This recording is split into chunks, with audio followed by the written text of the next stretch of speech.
lyrics. Can't live with them, can't live without them. They're an interesting thing because sometimes on paper lyrics can look bad, but then when you hear it in the song, it makes a little more sense. But some lyrics are just bad, and what really sticks with you is when an otherwise great artist delivers an absolute stinker of a line. So I asked you guys for some examples of bad lyrics by great artists, and you gave me some good ones, or bad ones, I guess. Let us begin.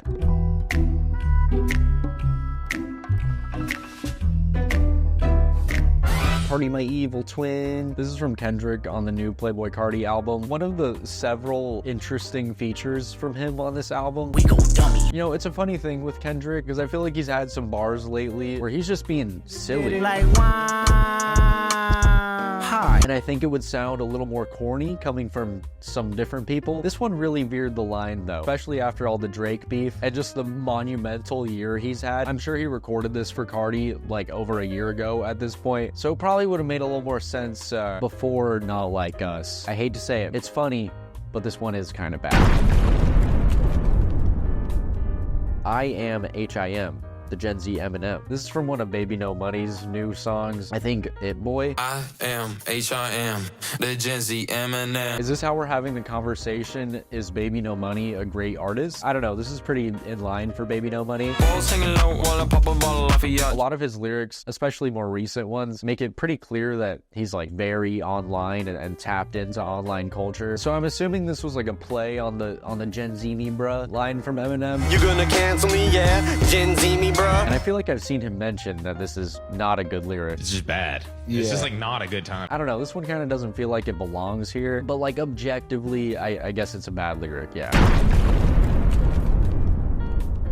I wasn't raised in the hood, but I know a thing about pain and darkness. This is from 21 Pilots. I don't know, I haven't listened to a ton of 21 Pilots at all, but right off the bat, this lyric reminds me of that one clip. What I'm gonna do is grab a pen, stab you in the neck, puncture your lungs. I gotta hear what this sounds like. I wasn't raised in the hood, but I know a thing or two about pain and darkness. This is what 21 Pilots sounds like? Yeah, I thought that hearing it would make a little more sense in like the flow and where it is in the song. No, that didn't make it any better. That was about as bad of a delivery as I think that could be. I don't know.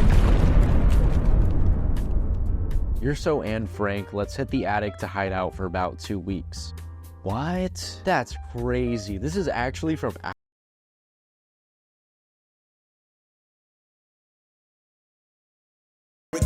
Andre 3000, that's crazy. I don't even know what to say about that. I'm just in awe that that exists.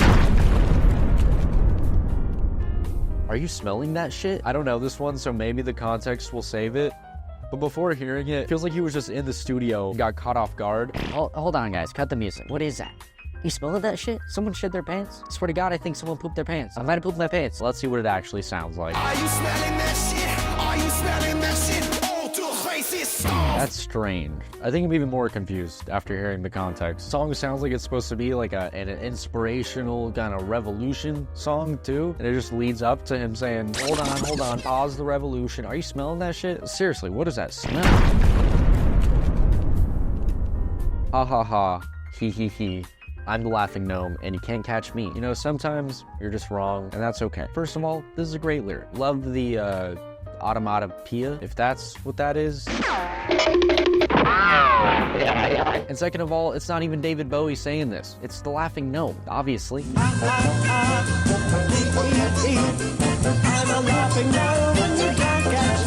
So from the perspective of a little gnome dude that just exists to laugh and create mischief, I would say this is a pretty insightful lyric. A look into his dark little mind of laughing and being a gnome. Trying to cancel me? Yeah, Gen Z me, bruh. This one might be one of the worst ones here. Referencing cancel culture in a song is already a weird level of cringe, especially from like an older artist that hasn't really done anything wrong and no one has ever really tried to cancel. Also, isn't this supposed to be coming from his like Slim Shady that travels in time or something? This one should honestly be put in like a hall of fame for cringy lines. It's just bad. What do the kids say these days? Old man yelling at cloud. My taste in music is your face. Another 21 Pilots one. This one would surprise me if I gotten it earlier, but after hearing that other one, I'm not surprised. This one seems tame. But my taste in music is your face. Once again, the context does not save it. I'll give these like the benefit of the doubt for being this cheesy because it did come out in 2015 where that line would probably go hard for the teen fans back then. You know, maybe I could write music. Yesterday, I woke up sucking on a lemon.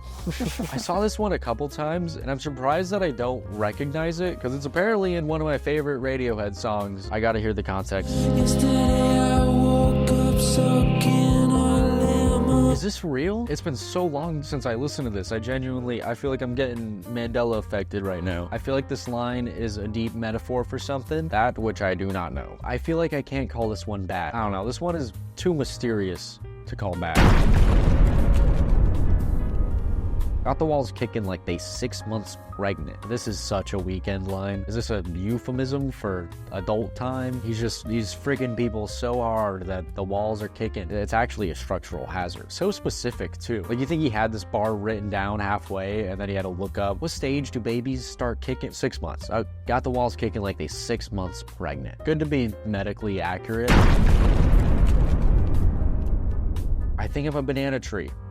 Oh dear. I feel like Queen is the king of lyrics that look so stupid on their own, but in the context of the song, you realize that they sound stupid too, but they're performed in a very talented and impressive way. So I don't doubt that this sounds better than it looks, but I am curious what the context is of this banana tree suddenly spurring into consciousness. I think I'm a banana tree. Oh dear. You know what, I'll give this one a Queen pass.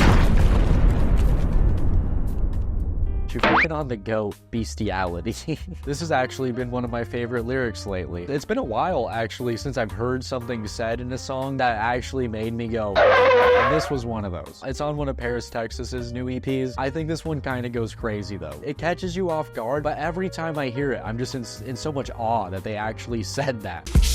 On the go bestiality. But equally in awe that I don't think I've heard someone say that bar before. Like, it's been right there. At some point, someone had to do it. I'm glad it was Paris, Texas. Oh, this is a long one. My friends used to play a game where we would pick a decade we wished we could live in instead of this.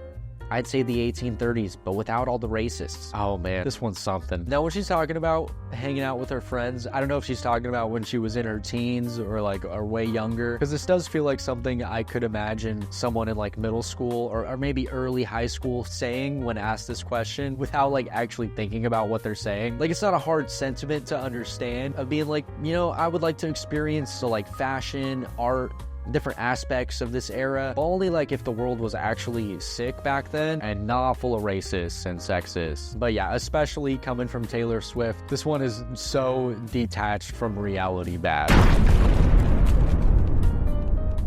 Double round, we got another Taylor Swift one. We declared Charlie Puth should be a bigger artist. Taylor, is she aware of the timeline we're living in? I don't remember a time where Charlie Puth wasn't a big artist. How could he get bigger? Maybe if he made better music, am I right? Yeah, this one is equally bad. Okay, last one. I like a bi girl on a bicycle. I hate this lyric. I specifically remember listening to Utopia when it dropped. Modern Jam coming on, thinking, oh my god, this one's a banger.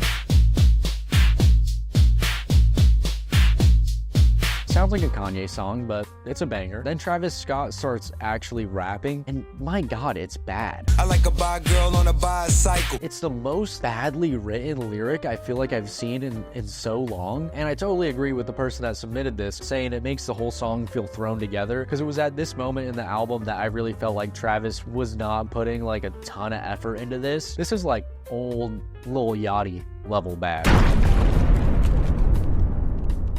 That's it for this video. Thank you guys for all the submissions. Let me know in the comments if there's any big ones I missed, if I should make another episode of this or something similar. And yeah, thanks for watching. If you liked the video, feel free to leave a like. And if you really liked the video, hit the subscribe button. Bye.